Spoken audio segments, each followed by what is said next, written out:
Okay, now if you remember, the second application is one where you're going to press the extend button.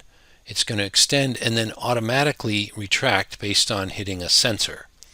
So we're not going to need the retract button. Take that out.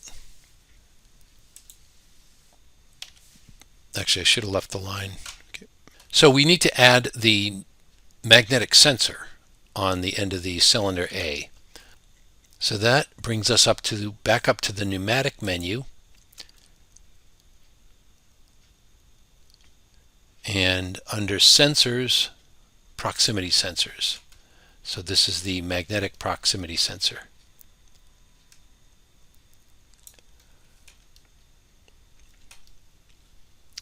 And so the alias I'm going to give it is, we've been using the same standard as the HAS200, lowercase a1.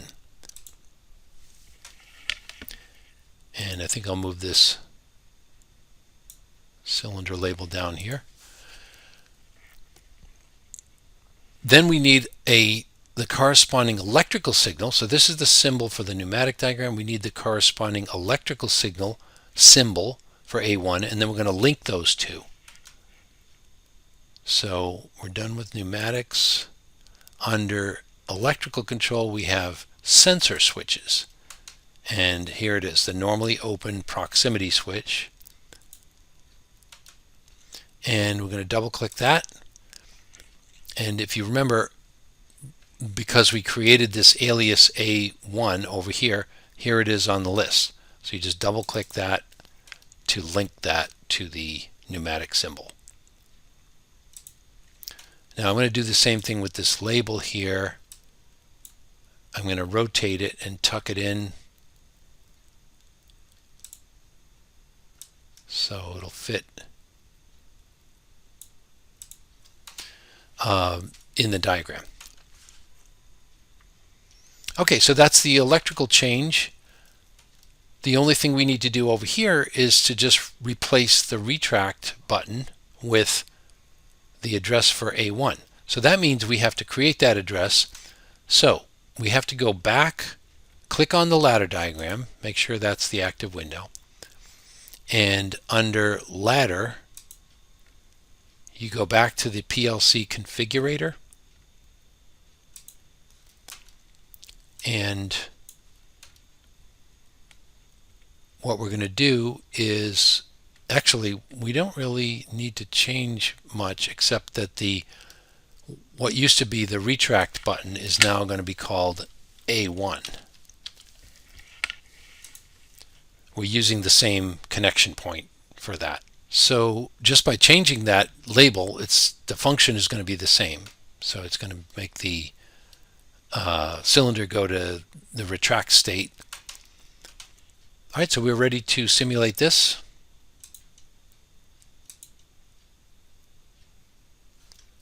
So when I hit the extend button, it goes out and it automatically retracts.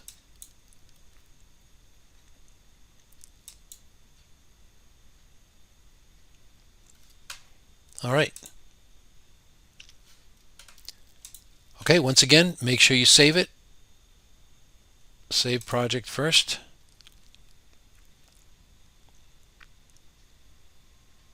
And now we're going to do the third variation on this. And so we're going to do a save as. And I'm going to call this Virtual Lab 04 PLC 3.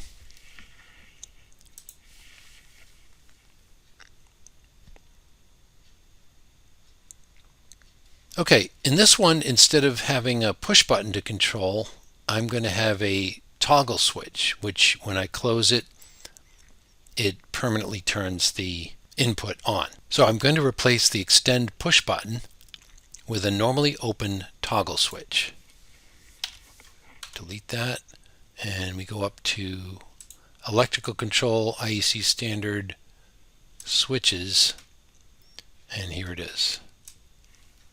That type of switch, when we flip it and we click it, it's going to stay closed. And I'm going to call that main control. Oops, spell it right.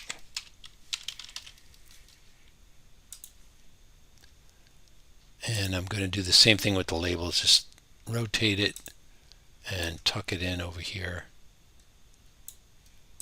And just move this. I guess I can move these down. I'm also going to need another proximity sensor. So let's go back up to pneumatic, to proximity sensors, and add the second one right here for the retract sensor. That's going to be lowercase a0.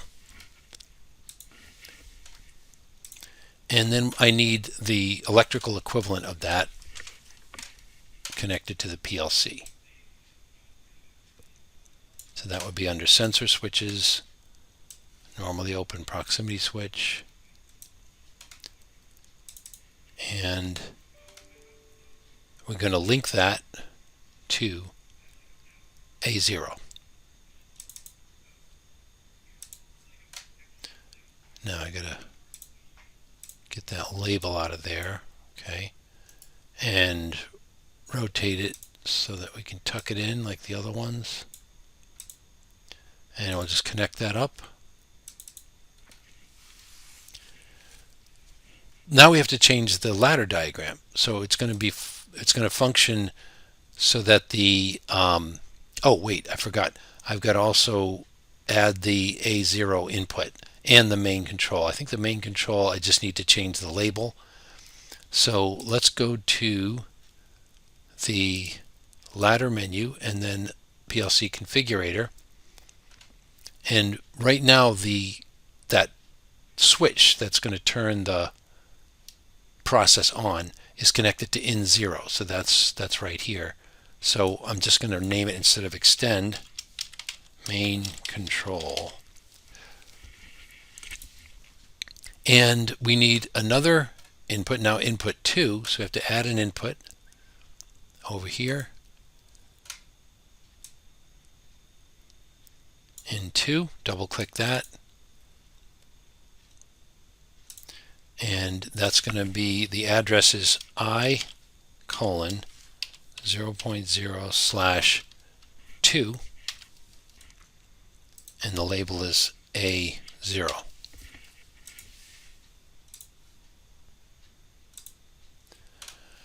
Now the logic is going to include main control as one of the conditions on each of these rungs. So I'm going to move this over to make a little more room.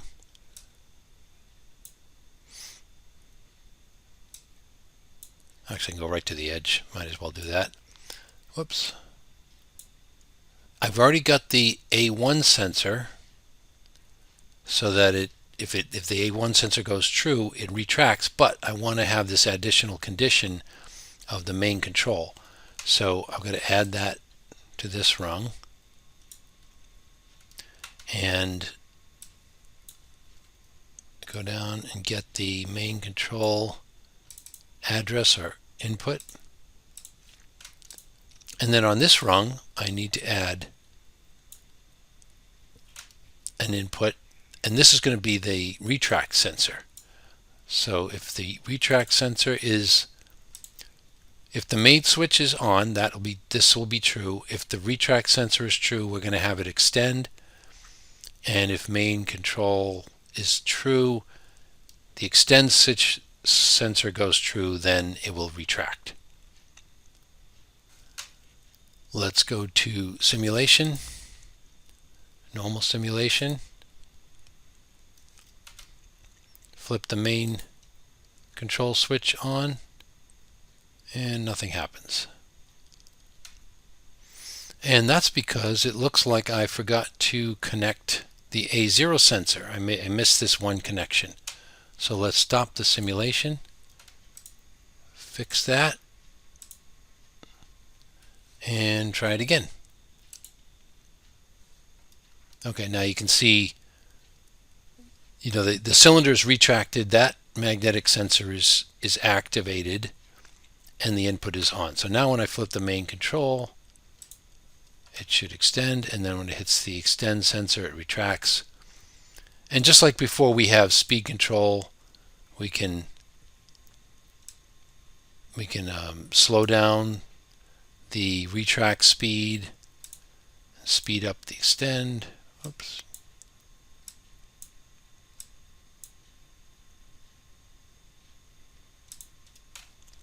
So we have a system that was working just like the other one, but now we have this added element of software that's running the actual function inside the PLC. So again, make sure you save it. It's working. You don't want to lose it. So save project.